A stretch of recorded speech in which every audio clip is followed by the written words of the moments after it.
একটি রাজনৈতিক দল আরেকটি রাজনৈতিক দলের নিষিদ্ধ কিভাবে আশা করেন? আওয়ামী লীগ সরকার যতদিন ক্ষমতায় ছিল শেষে তো ফ্যাসিস্ট হয়ে গেছে। এরা কিন্তু সবসময় মুক্তিযুদ্ধের পক্ষে এবং বিপক্ষের শক্তি হিসেবে ব্যবহার করা হতো, মুক্তিযুদ্ধের ট্রাম্প কার্ডটা ব্যবহার করা হতো। ঠিক এখন এই ফ্যাসিস্ট বা আওয়ামী লীগ এই শব্দটা কিন্তু ব্যবহার করা হচ্ছে এখন এই শব্দটা তার পক্ষে এবং বিপক্ষে, অর্থাৎ আপনাকে ফ্যাসিস্ট তকমা দিতে পারলেই আপনার যেন কোনো আইনের আশ্রয় বা কোনো কথা বলার অধিকার নেই। ব্যাপারটা এরকম। আমার কথা হচ্ছে যে আপনি গণতান্ত্রিক রাষ্ট্র চান, একটি রাজনৈতিক দল আরেকটি রাজনৈতিক দলের নিষিদ্ধ কিভাবে আশা করেন যে চাইবে? আওয়ামী লীগ একটা বড় সংগঠন, আপনি তাকে আইনে বিচার করতেন, ফ্যাসিস্ট গুম খুম হচ্ছে তো বিচার, এগুলো হচ্ছে করেন। যারা নির্দোষ তারা তো দোষ করে নাই, তাদের আপনি ভোটাধিকার দিবেন না? ভোট আসতেছে সামনে, ভোট দিবে না? ভোট তো দিবে তারা। তো সুতরাং আমি এইটাই বলছি যে এখন যে দেশের এখনও অবস্থা, যেটা পররাষ্ট্র উপদেষ্টা বলেছেন যে সামনে এটার ব্যাকগ্রাউন্ড অনেক আছে। কারণ ধরেন এই যে গণভোট হচ্ছে, কনস্টিটিউয়েন্সি অ্যাসেম্বলি হচ্ছে, অর্থাৎ সংসদ নির্বাচন একসাথে হচ্ছে, এটা তো পুরা জিনিসটা তো অবৈধ। আমি আগেও বলেছি এখনও বলছি, কারণ এই সরকার সাংবিধানিক সরকার, সংবিধানের 106 অনুচ্ছেদ অনুযায়ী আপনার ওত নিয়েছে সংবিধান সমুন্নত রাখার জন্যে। সুতরাং এই সংবিধান এখন জীবিত, যেটা ছিল এটা জীবিত। এই সংবিধানের সাথে সাংঘর্ষিক সংবিধানের আন্ডারে বা এই সরকারের আন্ডারে যে নির্বাচন হবে সেটিও অবৈধ। ওটা এটা চূড়ান্ত বিশ্লেষণ করলে তো তাই দাঁড়ায় আমার চোখে। অন্যরা কি মত করবে জানি না। আপনি দেখেন এই সংবিধানের সাথে সাংঘর্ষিক কোনো কিছু সংস্কার করার ম্যান্ডেট এই সরকারের নাই। দুই হচ্ছে গণভোট দিয়েছে, গণভোট এবং সংসদ নির্বাচন একসাথে। গণভোটে আপনার মৌলিক সংস্কার ছিল 40টা, এইটা 4 দফার মধ্যে এনে প্রেসিডেন্টের আদেশ দিয়ে এটা হানা ভোটে দিচ্ছে। এটা নিয়ে তুমুল বিতর্ক, কারণ এটা কয় পার্সেন্ট লোক বোঝে, কজন বোঝে। এক ধরেন এটা গণভোট পাশ করলো,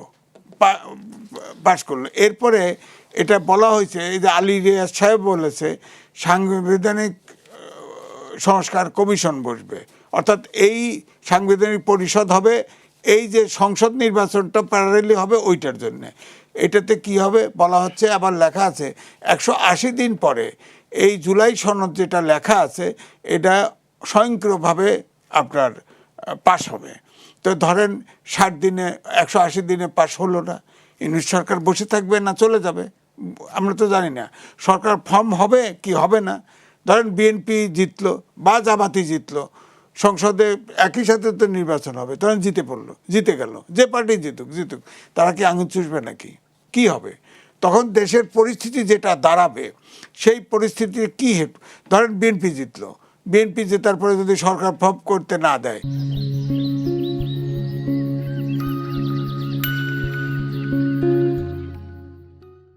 যদি সরকার বসে থেকে বলে যে আগে ওইটা জুলাই সনদ আগে করো, অনুমোদন করো, তারপরে আমরা তুমি তুমি এটা কনস্টিটিউয়েন্ট অ্যাসেম্বলি অনুমোদন করো, তারপরে তুমি ওত নাও, এরকম যদি হয়, এটা বসে থাকবে?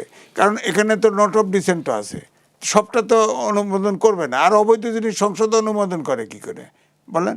অবৈধ জিনিস স্বয়ংক্রিয় পৃথিবীর কোথায় আছে স্বয়ংক্রিয়ভাবে সংস্কার অনুমোদন হবে? সুতরাং আমি বলবো যে এই যে এই গ্যাপটা হচ্ছে আমাদের জন্য বড় সমস্যা।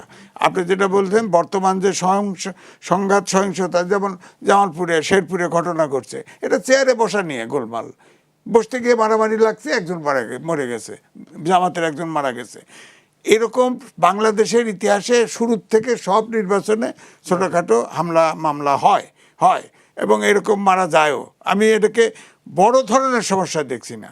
আমি দেখছি যে এই সরকার, অন্তর্বর্তীকালীন সরকার, এটা নির্বাচন দিছে, গণভোট একসাথে দিছে, এটা ডিটেল আলোচনা যায়, এটার যে ট্রানজিশন পিরিয়ড, নেক্সট সরকারের কাছে যে ক্ষমতা হস্তান্তর, বিরাট রকমের একটা অভ্যুত্থান ঘটে যেতে পারে, বিরাট রকম সমস্যা দেশ কাজ দিতে পারে। এটা তো আলী রিয়াজ সাহেব তো সেটাই বলছে এটা এটা তো অনুমান, সে তো 6 মাসের কথা বলছে। অর্থাৎ এই সরকার যে ক্ষমতা ছাড়বে এটার নির্দেশনা তো দেখতে পাচ্ছি না। সব জায়গায় দেখেন ডক্টর মোহাম্মদ ইউনূস তবে কিন্তু যদি দিয়ে কথা বলছে, যার ফলে তার প্রতি আস্থাও নাই। নির্বাচন হচ্ছে, ইলেকশন কমিশন প্রস্তুতি নিচ্ছে, সব নিচ্ছে, কিন্তু মানুষ রিকশায় ওঠেন, বলবে নির্বাচন কি সত্যি হচ্ছে? এই প্রশ্নটা থাকে, মানুষের ভিতরে আস্থা নাই। সুতরাং আমি কিন্তু সমস্যা দেখতেছি আফটার ইলেকশনের পরে এইটা কি হবে। এককালে জাপা আর আওয়ামী লীগ এক থাকার কারণে যদি তারা আওয়ামী লীগের দোসর হয়, তাহলে হেফাজতে ইসলামের একটি অংশ যারা শেখ হাসিনাকে কওমি জননী উপাধি দিয়েছিলেন, তারা আসলে কি? না, এরকম যদি আপনি ধরতে যান তাহলে তো ঘুরে ফিরে তো প্রায় সব দলই দোসর হয় না হয়তো।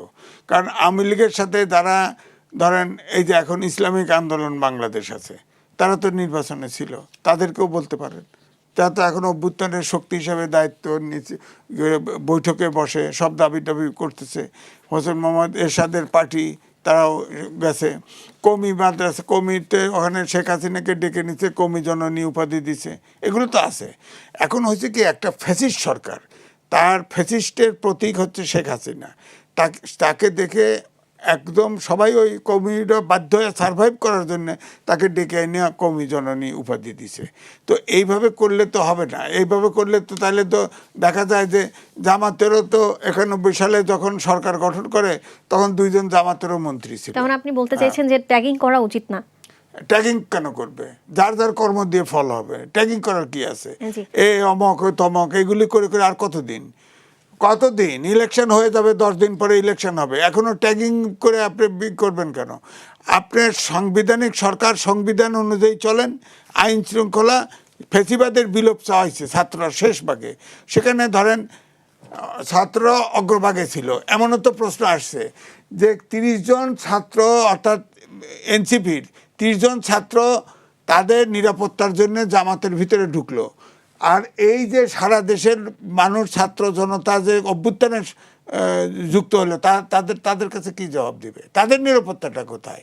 এগুলো বাঁচলে তো হবে না। এখন দেশ যাই হোক অভ্যুত্থান ঘটে গেছে, এখন দল যারা আছে আলটিমেটলি তো যাই বলেন না কেন, যারা অপরাধ করছে তাদের বিচার করেন, যারা অপরাধ করে নাই তাদেরকে তো আপনার স্বাভাবিক জীবনে ফিরে আসতে দিতে হবে।